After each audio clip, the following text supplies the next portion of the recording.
The wind had a voice. It whispered through the cracks in the carriage, a thin, sharp sound that promised an end to all warmth. Lyra pulled the thin wool cloak tighter, but the cold was more than just a feeling. It was a presence. It smelled of iron and pine needles, of snow so old it had forgotten the sun. Her father's words echoed with every jarring lurch of the wheels. A debt of blood must be paid in blood, Lyra, or in life. Her life. The carriage finally shuddered to a halt. For a long moment there was only silence, broken by the nervous stamp of a horse's hoof on frozen ground. The silence was worse than the wind. It was heavier, expectant. The door creaked open, revealing a man in dark furs, his face a mask of grim duty. He didn't offer a hand. He didn't offer a name. He just stood back, his breath pluming in the frigid air, and waited. She stepped out, and the cold stole her breath. They were in a courtyard of black stone, walled in by a fortress that seemed carved from the mountain itself. Towers like broken teeth clawed at a bruised, colorless sky. No banners flew. No guards hailed their arrival. The entire castle felt like a tomb holding its breath.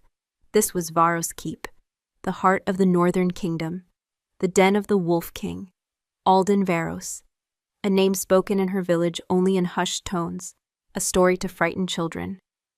The Alpha of Alphas, who had united the fractured clans through fear and iron, a king who had not been seen outside his fortress in a decade. Her husband. The thought was a shard of ice in her gut. The man in furs led her inside. The great doors groaned shut behind them, the sound echoing through a cavernous hall, and the world outside vanished. Here, the air was still and smelled of cold stone and old ashes. Shadows clung to the corners like waiting beasts. Every footstep she took, every soft scuff of her worn boots, seemed a desecration of the profound, unnerving silence. He led her not to a throne room, but to a smaller chamber, dominated by a hearth where a fire sulked, giving off more smoke than heat. A single high-backed chair sat before it, turned away from the door. "Wait here," the man grunted. And then he was gone, his footsteps swallowed by the oppressive quiet.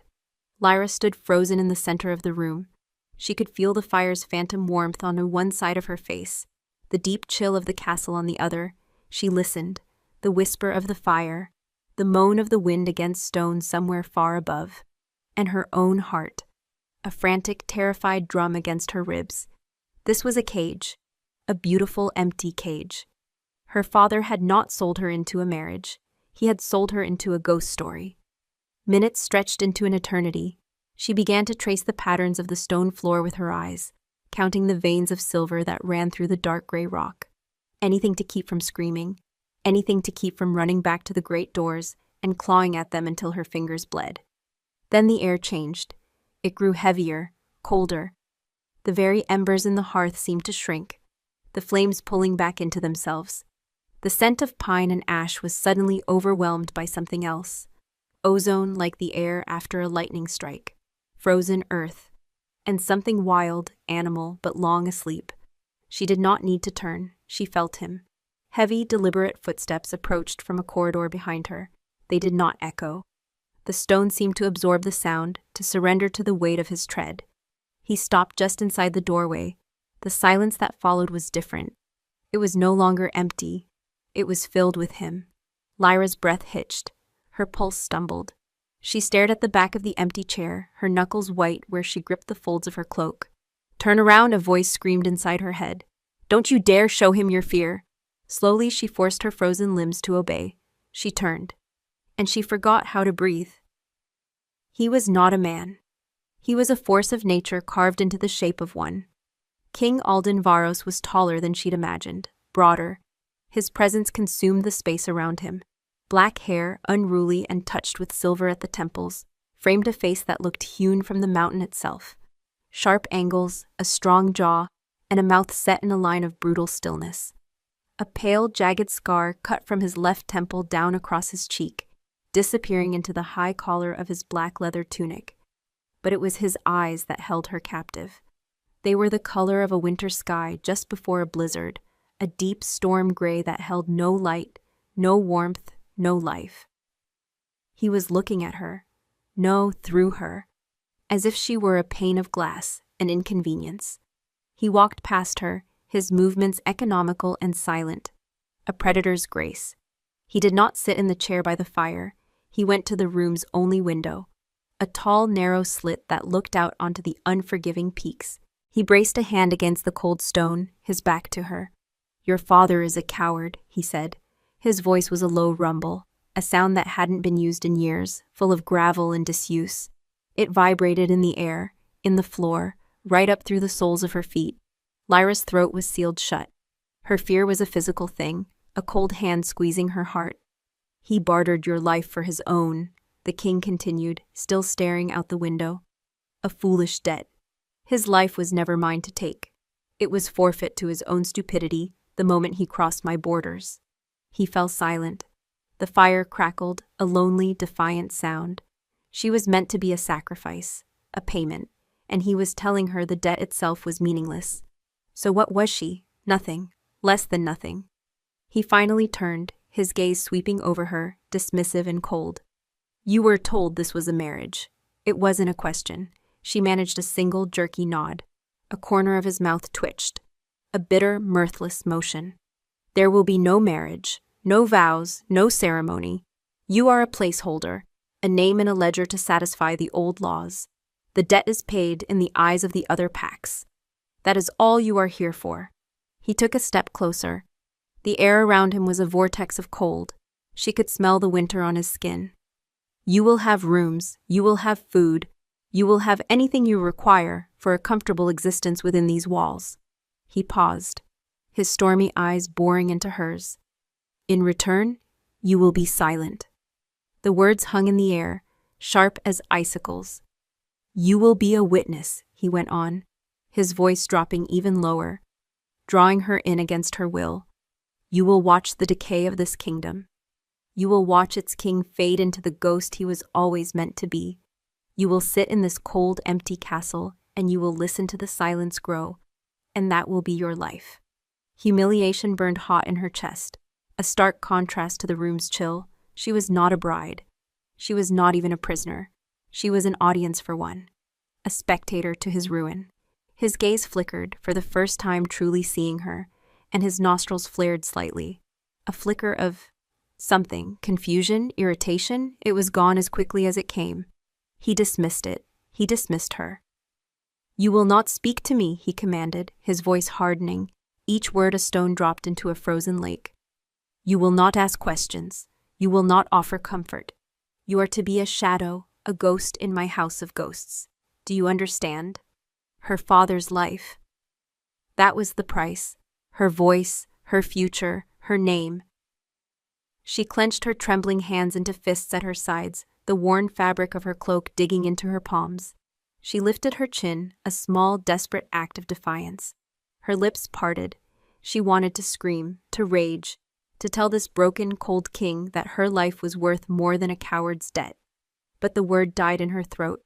Fear had stolen it. He saw the struggle in her eyes, the fire that she could not voice.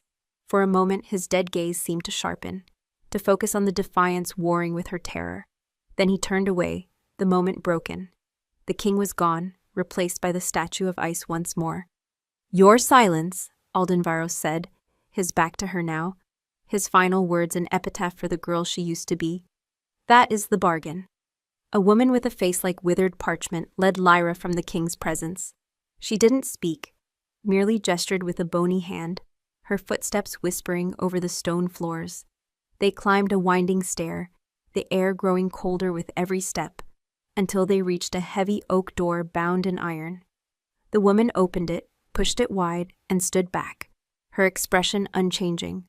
This was to be Lyra's world. The rooms were vast, larger than her entire family cottage. A four-poster bed draped in heavy, dust-colored velvet dominated one wall. A hearth, swept clean but cold, stood opposite. Faded tapestries depicting ancient hunts hung like ghosts, their colors long surrendered to time and shadow. Everything was immaculate, preserved, and utterly lifeless. The woman set a single tray on a small table, a piece of hard bread, some cheese, and a cup of water, then turned and left, the click of the latch an echoing finality. Lyra was alone. She stood in the center of the room, listening to the silence rush back in. It was a physical weight, She walked to the bed, her fingers tracing the chill of the velvet. She looked at the hearth, imagining a fire, but the thought brought no warmth. She was a doll placed in a forgotten dollhouse. The first days passed in a gray, timeless blur. Each morning, the silent woman would appear with a tray of food and take the old one away. Not a word was ever exchanged. The woman's eyes never met hers. It was as if Lyra were already the ghost the king had commanded her to be. Fear was a constant companion, a low thrum beneath her skin. But beneath the fear, a stubborn seed of defiance began to sprout. He wanted her to be a silent witness, to fade into the stone. She would not. She began to walk. At first she stayed within her grand, cold rooms. But the silence pressed in, and she had to move or she would suffocate. She opened the door and stepped into the corridor. No one stopped her. No one seemed to notice. The castle was a labyrinth of forgotten moments. She wandered through halls where armor stood sentinel, cloaked in cobwebs. She peered into a grand ballroom, its floor filmed with a fine layer of dust. Chandeliers hanging like crystal spiders, dead and dark. Moonlight streamed through arched windows, illuminating the motes of dust dancing in the air, the only sign of life. The entire keep smelled of memory, of cold stone, brittle paper, and the faint, lingering scent of wood smoke from a fire that had died a lifetime ago. But underneath it all, woven into the very fabric of the silence, was his scent. That chilling mix of winter and pine and something else, something wild and deeply asleep. She never saw him, but she felt him. Sometimes the air in a hallway would suddenly grow heavy, the temperature dropping a few degrees. The wild scent would sharpen, as if its source had just passed by, a predator moving through the shadows. She would hear a distant footstep on a stone stair, a sound too heavy to be a servant, or the faint scrape of a chair being moved in a room far below. He was here, always, a brooding presence that permeated the very stones of his fortress. He was the castle's heart, and it was a heart that had long stopped beating. One afternoon, driven by a gnawing loneliness that was sharper than hunger, she found herself in a wing of the castle she hadn't explored. The air here was different. The scent of him was stronger, fresher, not a memory, but a recent presence. The dust was not as thick. She followed the scent like a thread in the dark, her heart a nervous bird in her chest. It led her to a pair of tall, unadorned ironwood doors. There were no guards, no locks, just a silent, forbidding presence. Her hand trembled as she reached for the cold iron handle. Every instinct screamed at her to turn back. You are to be a shadow, do you understand? But the silence of her life was unbearable. She would rather face his rage than this suffocating emptiness. She pushed the door open. It swung inward without a sound, revealing his study. It was not a king's room. It was a wolf's den, stark, functional. A massive desk of dark wood stood before a towering, unlit hearth. Maps covered one wall, pinned with small carved figures of wolves and men, depicting old battles and ancient borders. Shelves overflowed with books, not for decoration but for use, their spines cracked, their pages filled with notes in a sharp black script. And the scent. It was overwhelming here. It was him. It filled her lungs, a scent of dominance, of sorrow, and of a power so immense it had been chained and left to slumber. It made the small hairs on her arms stand on end. She took a hesitant step inside, then another. The door whispered shut behind her. The sound was deafening in the charged silence. Her eyes scanned the room, looking for the man beneath the king. There was a discipline here that bordered on punishment. An empty decanter, a single chair, no comfort, no warmth. This was the room of a man at war with himself. Her gaze fell upon the mantel above the cold fireplace. Among the neat stacks of scrolls and daggers, one object was out of place. It was a small, crudely carved wooden wolf, no bigger than her palm. Its edges were worn smooth, as if held by a small hand for many years. Beside it, propped against a heavy inkwell, was a piece of aged parchment. A drawing. Lyra's breath caught. She moved closer, drawn by an invisible current. The drawing was a child's, a big smiling sun in the corner, a lopsided castle, and two figures. One was a huge scribbled black wolf, its head tilted affectionately. Holding its paw was the tiny stick figure of a girl with bright yellow crayon hair. Underneath, in wobbly, childish letters, was a single word, Papa. A crack appeared in the frozen image of the king, a fissure. This cold, ruthless man, this ghost. He had been a father. He had been loved by a child with sunshine hair. What had happened to her? Without thinking, Lyra reached out. Her fingers, trembling, brushed against the corner of the parchment. A jolt, like touching a live wire, shot up her arm. It was an echo of feeling, not her own. A devastating, soul-shattering wave of grief, loss so profound it had a taste, like ash and salt. It was his. A low sound vibrated through the floorboards. It was not a human sound. Lyra froze, her hand still hovering over the drawing. The scent in the room thickened, charged with sudden, dangerous energy. The sleeping predator was awake. She slowly turned her head. He stood in the shadows near the doorway, as if he had materialized from the stone itself. He hadn't been there a second ago. She was sure of it, but he was there now, and his eyes? They were not the dead stormy gray she remembered. They were burning. A pair of molten silver embers, lit from within by a feral, terrifying light. It was the light of a wolf staring out from a man's face. His entire body was tense, coiled with a power that made the air crackle. He looked at her hand, hovering over the drawing on his mantle. He looked at her face, and the stillness broke. A growl ripped from his chest. It was a sound of pure, primal rage. A sound of territory violated, of a sacred place profaned. It was the sound of a beast that had been disturbed from a long and painful sleep. It shook the very books on the shelves and rattled deep in Lyra's bones. Her blood ran cold. The air was gone from her lungs. This was not the cold, dismissive king. This was the monster from the stories. He took one slow, deliberate step into the room. Then another. "What?" he snarled. And the voice was not his. It was deeper, rougher, torn from the throat of the wolf that lived inside him. "Have you done?" The growl was not a sound. It was a tremor. It started in the floor, vibrated up through the soles of her boots, and settled deep in her bones. Her lungs seized.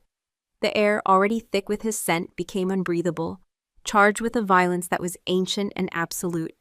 He moved, one step. The floor did not creak. The world held its breath. His silver eyes were locked on her. Not the eyes of a king, not even the eyes of a man. They were the luminous, predatory eyes of a wolf sizing up its kill. They saw everything, the frantic pulse in her throat, the tremor in her hand that still hovered near the drawing, the scent of her fear rising from her skin like steam. "You were forbidden," he rasped, the wolf's growl still clinging to the edges of his words. Lyra's survival instinct screamed at her to run, to collapse, to do anything but stand here, pinned by the force of his presence. But she didn't move. Her feet were rooted to the stone, held fast by the memory of the feeling that had shot through her hand, grief, a father's broken heart. He took another slow, stalking step, closing the distance between them until he was a looming mountain of shadow and rage. The cold rolling off him was gone, replaced by a searing heat, the heat of a predator's bloodlust. He was so close now she could see the faint, rhythmic clench of the muscle in his jaw, right beside the pale lightning strike of his scar. His gaze dropped to the drawing, to the tiny stick figure with the sunshine hair. A muscle in his cheek jumped. The growl in his chest deepened, a promise of annihilation. "Do not," he snarled, the words a physical blow, "touch what is mine." He was going to kill her. The thought was not a panic, but a cold, clear certainty. He would tear her apart in this room, and no one in this castle of ghosts would ever know. She would simply vanish. His command was law. Be silent. But the grief she touched? It was a living thing. The silent, screaming agony of a man who had lost his son. And it connected with the silent, screaming girl who had been sold to pay a debt. Something inside her, something more stubborn than fear, broke free. Her lips parted. A breath, thin and shaky, escaped. She was... The words were a whisper, a tear in the fabric of his rage. She didn't know what she was going to say. Her mind was a blank slate of terror. Just a child. The sound of her voice, small and human in the charged silence, struck him like a physical blow. He flinched, a violent full-body recoil, as if she had branded him with a hot iron. The silver in his eyes fractured. It swirled. A storm of confusion and pain. the feral light dimming for a split second. He stumbled back a step, a hand flying to his temple as if struck by a sudden migraine. A gasp tore from his throat, harsh and broken. The wolf was gone. In its place stood the man, the king, but he was undone. His breathing was ragged. The coiled power that had promised death was now a trembling, barely contained chaos. He stared at her, not with rage, but with a raw, bewildered shock. The dead gray of his eyes had returned, but they were no longer empty. They were filled with a storm. He had heard her, not just the words. He had heard her voice, and it had done something to him. Something he hadn't expected. Something that hurt him. The connection was terrifying. More terrifying than his anger. Lyra didn't wait. She didn't breathe. She turned and fled. Her boots slapped against the stone as she ran from the room, down the corridor, the sound of her own frantic heartbeat roaring in her ears. She didn't look back. She could feel his gaze on her, a physical weight, but she didn't dare see what was in his eyes now.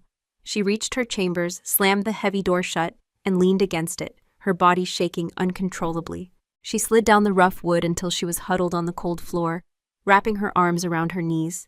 She had broken his one command. She had spoken. And it hadn't just angered him. It had broken something inside of him. The silence that returned was different now. It was no longer empty. It was filled with the memory of that growl, the ghost of those silver eyes, the echo of his pained gasp. It was filled with questions that buzzed in her mind like angry hornets. Who was the girl with the sunshine hair? His daughter, where was she now? What had happened to turn a father into this walking tomb? And his wolf. She had seen it, felt it, a creature of immense power, chained somewhere in the depths of him. A ghost wolf in a ghost king.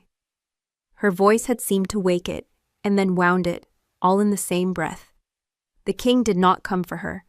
The silent woman brought her food that evening as if nothing had happened, her face the same impassive mask. But when Lyra looked at the woman's eyes, truly looked for the first time, she saw a flicker of something ancient and deep. Pity? Fear? It was gone before she could be sure. Days turned into a week. Lyra stayed in her rooms, too afraid to venture out again.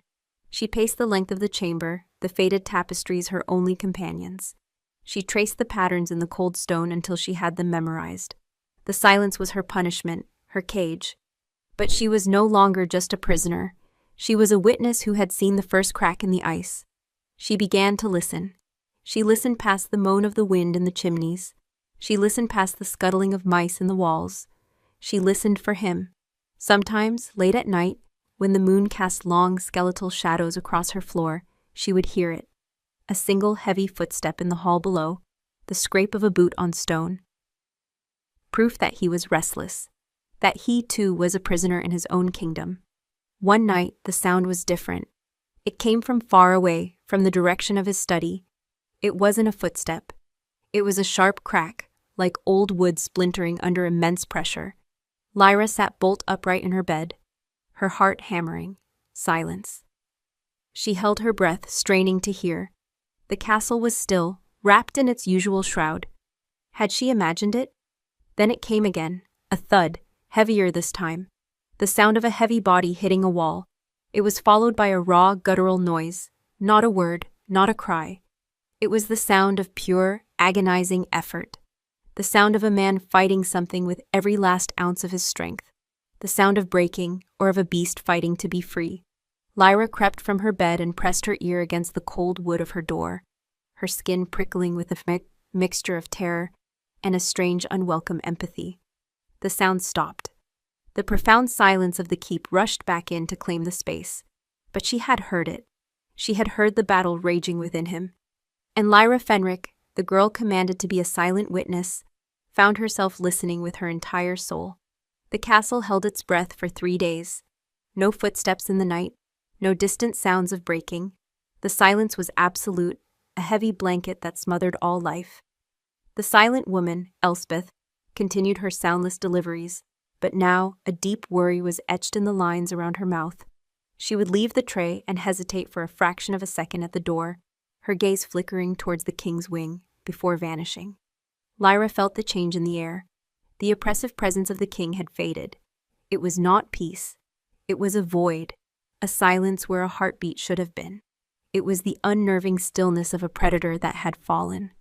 On the third night, a blizzard descended from the peaks. The wind howled, a banshee's cry that rattled the thick glass of her windows. Snow threw itself against the stone in wet, angry slaps. The cold deepened, seeping through the walls until the air in her room was sharp enough to cut. She huddled by her empty hearth, wrapped in every blanket she owned, and listened to the storm wage war on the castle. And then she heard a new sound. Faint at first, carried on a gust of wind that found its way down the chimney. A low, pained moan.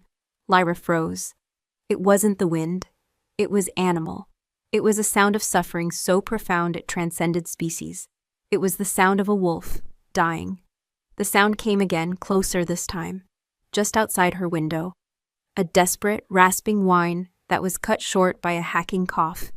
Her heart hammered against her ribs. No wolf could be on a second-story ledge in a blizzard. It was impossible. She crept to the window, her breath fogging the frigid pane. She wiped it clear with her sleeve and peered into the swirling vortex of white.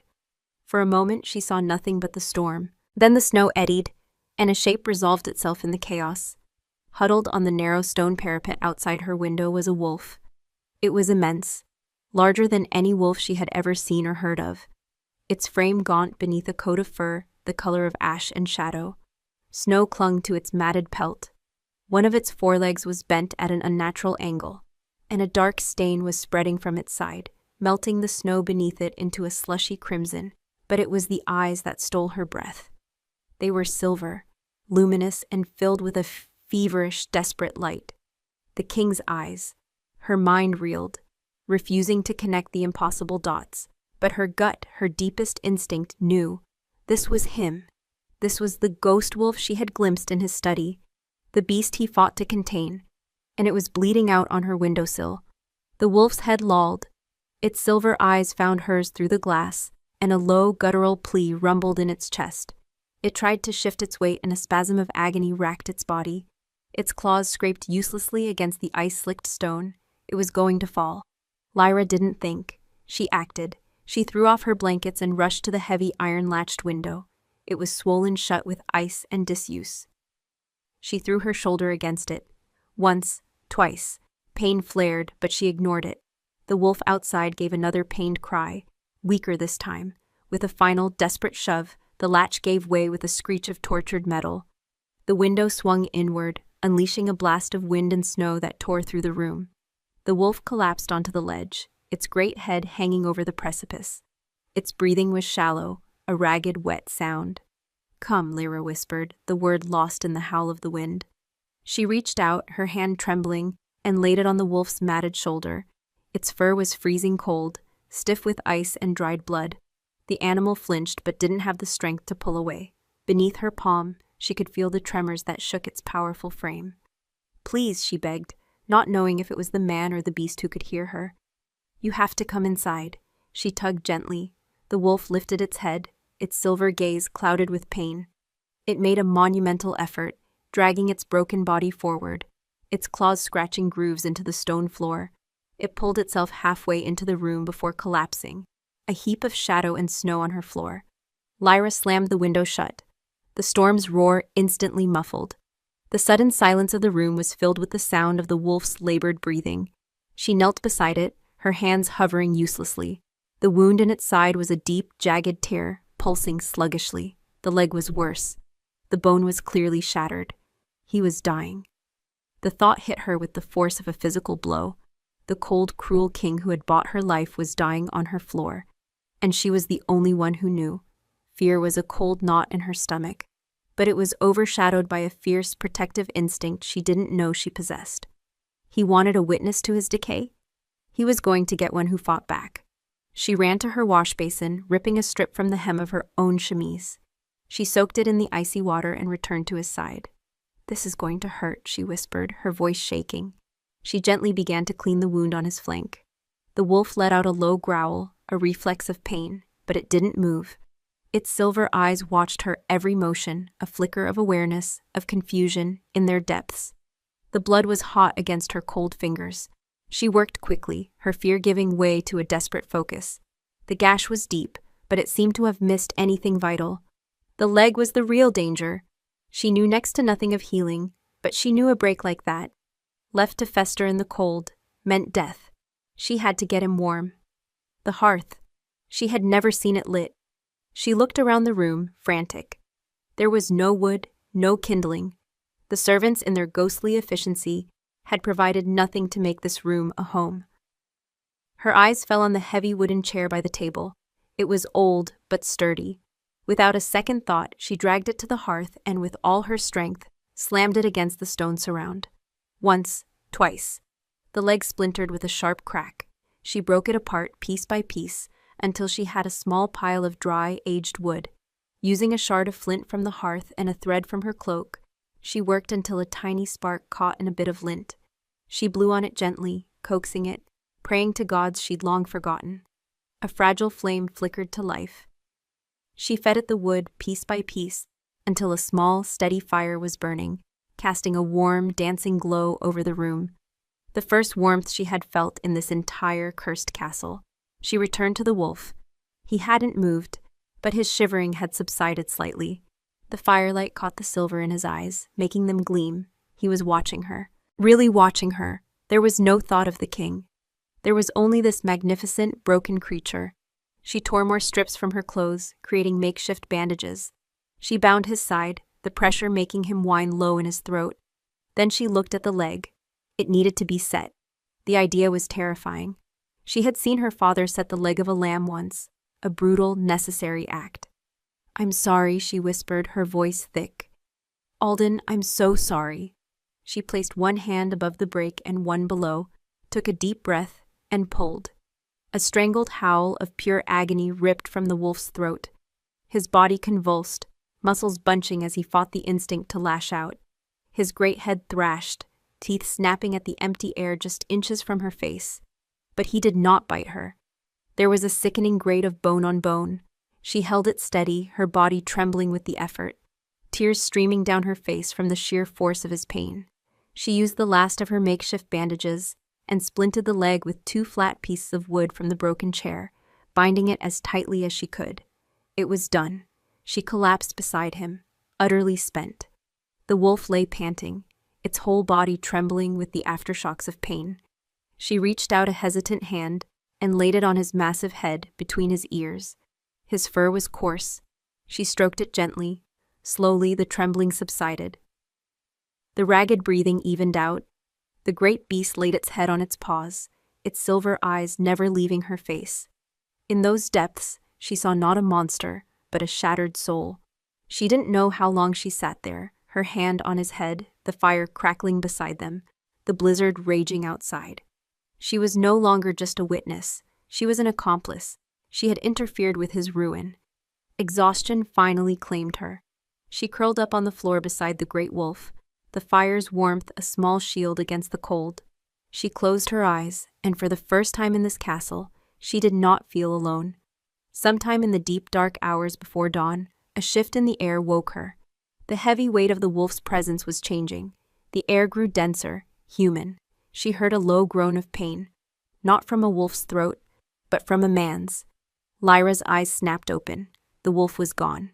Lying in its place, his head resting where the wolf's had been, was the king. He was naked, his powerful body covered in a sheen of feverish sweat, his skin pale as marble in the dying firelight. The crude bandages she had fashioned were wrapped around his torso and his splinted leg. His stormy gray eyes were open, and they were fixed on her with an intensity that burned through the shadows. He didn't speak. He just watched her, his expression a maelstrom of pain, shock, and something else. Something she couldn't name, a raw, terrifying vulnerability. The ghost wolf had claimed her help, but it was the man who had woken up in her debt. The silence was a conversation. His stormy gray eyes held hers. Across the dying firelight, and in them she saw a history of pain so vast it could have drowned the world. He didn't try to move. He didn't try to speak. He just lay there, the great and terrible Alpha King, broken and exposed on the floor of the girl he had bought. The scent in the room was a tangled thing. Blood, fever, the wildness of the wolf, clinging to his human skin, and underneath it all, the sharp, clean smell of the winter storm outside. Lyra's heart, which had been a frantic drum, slowed to a heavy, painful beat. The fear was still there, a cold stone in her gut, but it was joined by something else. A fierce, terrible tenderness. She was the keeper of his secret. The only soul in this world who had seen the ghost wolf and not run. He blinked slowly, a sign of the immense effort it took just to remain conscious. His gaze dropped to the crude splint on his leg, then to the bandages on his torso. He looked back at her, and a question formed in his eyes, a question his pride would never let him ask. Why? She rose to her feet, her own limbs stiff with cold and exhaustion. "You can't stay on the floor," she said. Her voice was steady, a lie. Inside, she was a leaf in a hurricane. He tried to push himself up on his elbows, and a sharp, ragged gasp of pain was his only reward. His body, so powerful and imposing, was a traitor to his will. The fever gave his skin a waxy, unnatural pallor, and the scar on his face stood out, a livid slash of pink against the gray. "Don't!" He ground out, the words raw gravel in his throat. "Touch me." It was the king speaking, the man clinging to the last vestiges of his power, of the cold fortress he had built around himself. But his body betrayed him. A violent shiver racked his frame, a testament to the fever that was now taking hold. Lyra ignored his command. She knelt beside him again. "You'll die of fever before your wounds get the chance to kill you," she stated, her tone leaving no room for argument. "And I will not witness that." She slid her arms under his shoulders. He was impossibly heavy, a dead weight of muscle and bone. His skin was fire against hers. He flinched at her touch, a deep shudder running through him, but he was too weak to resist. "Help me," she commanded. Not the king, but the man. For a long moment, he just stared at her, his breathing harsh. Then, with a groan that seemed torn from the very bedrock of the castle, he used his one good arm to help her. It was a clumsy, agonizing process. They moved inches at a time, his pain a palpable thing in the air between them. Every shift, every movement sent tremors through his body. He grit his teeth, the muscles in his jaw bunching, a single bead of sweat tracing the line of his scar. By the time they reached the bed, they were both trembling, both breathless. She managed to get him onto the mattress, and he collapsed against the pillows, his eyes squeezed shut, his face a mask of agony. Lyra stood back, her chest heaving. The king was in her bed. The thought was so absurd, so dangerous, it was almost laughable. His fever was getting worse. She could feel the heat radiating from him across the room. She found a spare bit of cloth and dipped it in the icy water of the basin. She returned to his side and gently laid the cool, damp cloth on his forehead. He gasped, his eyes flying open. For a second, the gray was gone, replaced by a flash of silver. The wolf, still close to the surface, roused by her proximity. Then it was gone, leaving only the fevered, confused man. "Lena," he murmured, his voice thick and slurred. The name was a punch to her gut. Lena, the girl with the sunshine hair from the drawing, his daughter. He was delirious, lost in a memory, a nightmare she had no place in. "I'm sorry." He whispered to the ghost in the room, his eyes looking through Lyra. "I'm sorry, my son." The beast was hungry. A single tear escaped the corner of his eye and tracked through the grime on his temple. The story, the lie, began to piece itself together in the quiet of the room. The beast, his wolf, his daughter. Something terrible had happened. Something that had cost him everything and chained the wild thing inside of him. The lie that had crowned him king was the story of that loss. She spent the rest of the night tending to him. She kept the fire fed with the last pieces of the broken chair. She kept the cloth on his forehead cool. She listened to his fevered ramblings, fragments of a life he had buried. He spoke of a running stream, of a crown of wildflowers, of a promise made under a summer moon. He spoke of love, and then of blood. As dawn approached, a pale gray light filtering through the snow-caked window, his fever broke. The shivering stopped, and his breathing deepened, evening out into the slow, rhythmic cadence of true sleep. Lyra sat in the room's remaining chair, watching him. In sleep, the harsh lines of his face softened. The brutal stillness was gone, replaced by a profound weariness. He was no longer a king or a monster. He was just a man who had lost his son. A sudden noise in the corridor snapped her to attention. Footsteps. Not Elspeth's silent tread. These were heavy, confident. The sound of polished leather boots on stone, coming directly for her door. Panic, cold and sharp, seized her. No one ever came here. The footsteps stopped outside. There was no knock. The iron latch clicked, loud as a gunshot in the silent room. The door swung open. A man stood on the threshold.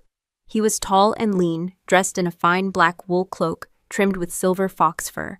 His hair was the color of iron, slicked back from a high forehead. His face was handsome in a cruel, sharp way, and his eyes were like chips of obsidian, intelligent and utterly devoid of warmth. He took in the scene with a single sweeping glance. The broken chair in the hearth, the makeshift bandages, and the Alpha King, his king, asleep and vulnerable in a woman's bed. A slow, predatory smile spread across the man's face. "Well, well," he said, his voice a low, cultured purr that slid down Lyra's spine like a cold blade. "It seems the ghost of Varos Keep has been entertaining." Lyra shot to her feet, instinctively placing herself between the newcomer and the bed. "Who are you?" she demanded, her own voice sounding thin and weak to her ears. The man's smile widened. He stepped into the room, bringing with him the scent of cold air and expensive cologne. "I am Ronan," he said, as if that should explain everything. "The king's advisor and the architect of his long and peaceful reign." His obsidian eyes flickered to Alden, a flicker of contempt in their depths. "A reign built on a very useful story, a tragedy, a king so broken by the loss of his only child, slain by his own cursed wolf, that he puts the beast down and locks himself away in his grief." Ronan chuckled, a dry, rustling sound. "A beautiful, heartbreaking lie." He took another step, his gaze now fixed on Lyra. He looked her up and down, his eyes lingering on her torn chemise, her disheveled state. "And you, little Omega Payment, you have stumbled into the final chapter." Alden stirred on the bed, a low groan escaping his lips. He was waking up. Ronan's eyes narrowed.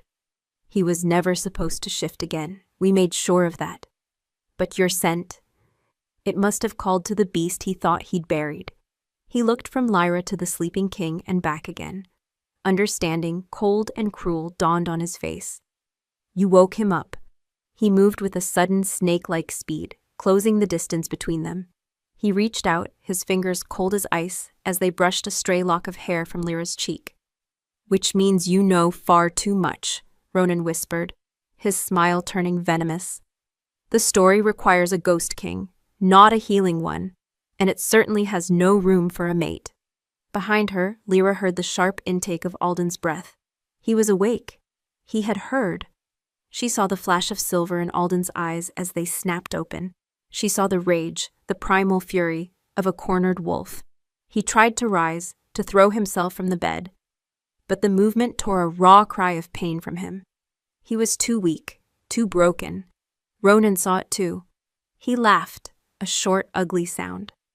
"It's over, Alden. The beast is broken, and your witness is now a liability." He grabbed Lyra's arm, his fingers digging into her flesh like talons. A sound low and terrible vibrated from the bed. It wasn't a word. It was the growl from the study, the sound of territory being claimed, of a line being crossed. Alden's hand, shaking with a near superhuman effort, shot out and locked around Lyra's other wrist. His grip was a brand of feverish heat. A chain, a claim.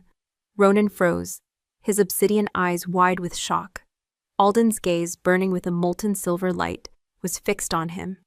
"Mine," the king growled, the single word a vow and a death sentence. "Mine." The word was not a sound. It was a tremor in the foundation of the world. It ripped through the room, a raw, possessive claim that vibrated in Lyra's bones and sent a shockwave through the air. It was the voice of the ghost wolf, spoken through the broken king's lips. Ronan's hand flew from Lyra's arm as if he'd been burned. His cruel composure shattered, replaced by a flicker of genuine fear. He stared at Alden's hand, locked around Lyra's wrist, and then at the molten silver fire in the king's eyes. "Impossible," Ronan breathed, taking a step back. "I bled you for years. Potions, powders, enough wolfsbane to keep a pack of alphas sleeping like pups. The beast should be dead. Alden didn't answer. He couldn't. The effort of that single word, that single act of defiance, had cost him everything. His head fell back against the pillows, his chest heaving, the silver light in his eyes dimming to a pained ember. But his grip on Lyra's wrist did not loosen. It was an anchor in a storm, a silent, unyielding declaration. Ronan's fear was fleeting. It was quickly replaced by a cold, calculating fury. He looked at the weakened king, at the defiant girl, and his lips curled into a sneer. So the little Omega managed to do what an entire kingdom couldn't, he mused, his voice dripping with venom. She woke the monster. A pity she won't be around to see what it does next. He drew a dagger from beneath his cloak. The blade was slender and dark, coated with a viscous, oily substance. Wolfsbane, concentrated and deadly. The story needs a tragic ending, Alden, Ronan said, advancing on the bed. The broken king finally succumbing to his grief. His last little secret, this Omega girl silenced before she can speak the beast that still lives. It's cleaner this way. Lyra's blood ran cold. This was it. Alden was too weak to fight, and she was trapped. Alden's hand tightened on her wrist, a frantic, desperate squeeze. A warning, a plea, run. But where could she run? Ronan stood between her and the door. Ronan lunged. Not at Alden, at her. He was fast, but instinct was faster. Lyra threw herself backward, pulling Alden's arm with her. The king roared in pain as his splinted leg was jarred, but the movement was enough. Ronan's blade sliced through the air where her heart had been a second before, catching only the fabric of her sleeve. Alden used the momentum, the agony, the raw, primal need to protect what was his. He pulled Lyra behind him with his good arm, shielding her body with his own, and met Ronan's next strike with a snarl that was pure wolf. Ronan was stronger. He slammed his forearm into Alden's bandaged side. Alden bellowed, a sound of pure agony, and his grip on Lyra was finally broken. He slumped back, his eyes rolling, the last of his strength gone. Ronan stood over him, the poisoned dagger raised. "Goodbye, my king," he hissed. No, the scream was torn from Lyra's soul. She grabbed the only weapon she had, the heavy water basin from the bedside table, and swung it with all her might. The ceramic crashed against the side of Ronan's head with a sickening crack. He staggered, a look of stunned disbelief on his face, his hand flying to the wound. The dagger clattered to the floor. Lyra didn't hesitate. She kicked the dagger under the bed, sending it skittering into the shadows. Ronan touched his fingers to his temple and brought them away bloody. The shock in his eyes hardened into pure, murderous rage. "You little bitch," he snarled. He lunged for her. She scrambled back, tripping over the leg of the chair she had broken. She fell hard, the breath knocked out of her. Ronan was on her in an instant, his hands closing around her throat. His face was a mask of fury, his obsidian eyes burning with a cold fire. Black spots danced in her vision. The air was gone. Her lungs burned. She clawed at his hands, but it was useless. He was too strong. Her struggles grew weaker. The room began to fade. A sound cut through the haze, a low, deep rumble. It started in the chest of the unconscious king on the bed. It was the sound of an earthquake starting deep beneath the earth. Ronan heard it too. He glanced over his shoulder, his grip on her throat faltering for a fraction of a second. Alden was seizing. His entire body was convulsing on the bed, but it was not the tremor of fever or weakness. It was a tremor of transformation. His bones were groaning, his muscles bunching and twisting under his skin. The growl grew, rising in pitch and volume, the sound of chains snapping, of a cage being torn apart from the inside. The beast was hungry. Ronan's eyes widened in terror.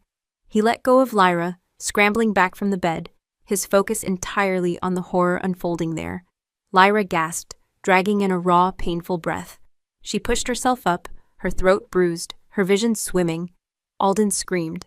It was a sound that was no longer human, a shriek of agony and release as his body broke and remade itself. The splint on his leg snapped, the wood exploding outward. The bandages on his side tore as his torso thickened and elongated. Shadow-colored fur sprouted across his skin, his face distorted, his jaw cracking as it lengthened into a muzzle filled with glistening white teeth. In the space of 5 heartbeats, the man was gone. Where the broken king had lain, the ghost wolf now stood, unsteady on 3 legs. Its fourth held carefully off the floor. It was gaunt, wounded, but it was magnificent, its silver eyes burning with a furious, ancient intelligence fixed on Ronan. The wolf took a hobbling step off the bed, then another, its lips peeled back from its teeth in a silent, terrifying snarl.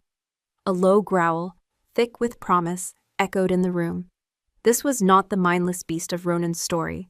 This was a protector, a king in his true skin. Ronan, the architect of lies, was face to face with the truth, and he was terrified. He fumbled backward, his hands searching for a weapon, for an escape. The wolf didn't rush, it stalked. It savored the fear rolling off Ronan in waves, a scent that was sweet as nectar. It backed him into a corner, its immense size filling the room, its shadow swallowing him whole. "Alden, no!" Lyra cried out, scrambling to her feet. She didn't know what she was saying or why.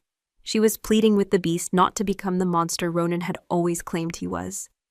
The wolf's ear twitched at the sound of her voice. Its silver gaze flickered to her for a bare second. In that glance she saw him. The man, the father, the soul trapped inside the fur and claws. There was a flicker of recognition. A silent acknowledgement. Then its gaze snapped back to Ronan. Ronan made a fatal mistake. He saw the wolf's momentary hesitation as weakness. He lunged, trying to push past the massive creature to get to the door. The wolf moved with a speed that defied its injuries. Its jaws closed around Ronan's arm with a sound of crunching bone. Ronan screamed, a high, thin sound of pure terror. The wolf shook its great head once, a violent, final motion, and threw the man across the room. Ronan hit the stone wall with a sickening thud and slid to the floor, a broken puppet. Silence. The only sounds were Lyra's ragged breathing and the wolf's own harsh panting. The great beast turned its head and looked at her. The fury was gone from its eyes, replaced by a deep, bone-weary exhaustion. It took a limping step towards her, then another. Lyra didn't move. She didn't breathe. The wolf stopped a few feet away. It lowered its great head and nudged her hand with its cold, wet nose. It was a question, a gesture of trust, an apology. She reached out, her hand trembling, and laid it on the wolf's head, her fingers sinking into the thick, coarse fur. She could feel the heat of him, the life, the power held in check. He was not a monster. He was her king. The wolf closed its eyes, leaning into her touch with a low, rumbling sigh that was almost a purr. And then, from the depths of its powerful chest, a sound began to build. It started low, a mournful note of grief for all that had been lost, for a daughter named Lena, for a decade of silence. It rose higher, a sound of pain for the wounds, both old and new. Then it swelled, a triumphant note of freedom, of a chain finally broken. The ghost wolf lifted its head and howled. It was a sound that shook the dust from the tapestries and rattled the glass in the windows. It poured out of the room, through the stone walls, and into the dawn. It was a sound of sorrow and of fury, of a king reclaiming his throne, of a beast reclaiming its soul. It was a howl that told the sleeping castle and the winter sky that the Alpha King was no longer silent. And Lyra, the girl who was sold to be a witness, stood beside him, her hand on his fur, and chose to answer. The howl faded, but the silence did not return. In its place, 1,000 new sounds rushed in, the distant startled shout of a guard, the hurried scrape of a bolt being drawn, the whisper of footsteps in the corridors below. The castle, a tomb for a decade, was waking up. Lyra stood frozen, her hand still resting on the great wolf's head. His breathing was a deep, shuddering rhythm beneath her palm, the last tremors of the transformation leaving his body. He was exhausted. She could feel it, a weariness so profound it seemed to sink into the very stones beneath them. The ghost wolf leaned against her, a silent offering of trust, a heavy weight of dependence that spoke more than any words. He was wounded, he was magnificent, and he was hers to protect. Footsteps were approaching her door, unsteady, hurried. The wolf's head came up, a low growl rumbling in his chest. His silver eyes, fixed on the door, held the last embers of his feral rage. "No," Lyra whispered, her voice a soothing balm. She stroked the fur between his ears. "It's all right, you're safe." He quieted at her touch, the growl subsiding into a low whine. He believed her. The door creaked open. Elspeth, the silent woman, stood on the threshold. Her face, usually a mask of withered parchment, was a canvas of shock. Her eyes widened, taking in the scene, the broken furniture, the body of Ronan slumped against the far wall, and her king, in his true form, standing beside the Omega girl. For a moment, Lyra thought the old woman would scream. Instead, a single crystalline tear traced a path through the deep lines on her cheek. A look of fierce, heartbreaking loyalty dawned in her eyes. She dropped into a low, reverent bow, not to the wolf, but to the union she was witnessing. The wolf took a step back from Lyra, a tremor running through his massive frame. A soft, pained sound escaped his throat. The change was not violent this time. It was a surrender, a slow, weary release. He collapsed to the floor as bone and muscle flowed, shifted, and settled. Fur receded into skin. The muzzle softened and shortened. Where the beast had been, the man now lay, curled on his side, his breath coming in ragged gasps. Alden, he was pale, his skin clammy with the effort. The makeshift bandages were soaked through with fresh blood where his wounds had reopened. But his eyes, when they opened, were clear. The storm had passed. They found hers and held. Lyra, he breathed. Just her name, but it held a decade of unspoken words. It was a question, an apology, and a prayer, all in one. She knelt beside him, her heart aching with a feeling she couldn't name. She reached out and gently brushed the damp hair from his forehead. His skin was cool now, the fever gone. "I'm here," she whispered. It was all that mattered. Elspeth moved into the room, her silence now one of reverence rather than duty. She approached Ronan's body, her face grim, and with a strength that belied her age, she began the grim task of removing the castle's poison. More servants appeared behind her, their faces a mixture of fear and awe. They moved with a quiet efficiency, cleaning the room, their eyes carefully averted from their naked, wounded king. They were erasing the lie. Alden never took his eyes off Lyra. Ronan told me the beast killed her. His voice was a raw, broken thing. My Lena, my son, he said I lost control, that the wolf tore her apart by the stream. Lyra's breath caught, the child's drawing, the devastating grief. He showed me her blood on my hands, Alden whispered, his gaze distant, lost in the horror of the memory. And then he fed me poison for 10 years to keep the beast caged, to keep the monster from ever hurting anyone again. He said it was my penance. Lyra's hand tightened on his shoulder. It was a lie, she said, her voice fierce. He used your grief to build himself a throne of shadows. He killed her, Alden, not you, not the wolf. He looked at her then, truly looked at her, and the last of the ice around his heart finally cracked. He saw not pity in her eyes, but a furious, unwavering belief, the belief he had lost in himself. Your voice, he murmured, his thumb stroking the back of her hand. When you spoke in the study, it was like the sun coming through a shuttered window. The beast woke up, not with rage, with hope. He had been sold a girl to witness his ruin. Instead, fate had sent him a mate to be his redemption. Days later, the castle was transformed. Fires burned in every hearth. The dusty tapestries were taken down and cleaned, revealing vibrant colors that had been hidden for years. The scent of cold stone and ash was replaced by the smell of baking bread, of beeswax polish, of life. Lyra stood on the battlements, looking out at the kingdom of snow-capped peaks under a brilliant blue sky. The air was clean and cold, and for the first time it felt like freedom. A heavy fur cloak was draped over her shoulders. She didn't need to turn. She knew his scent, the comforting weight of his presence. Alden came to stand beside her, his arm sliding around her waist.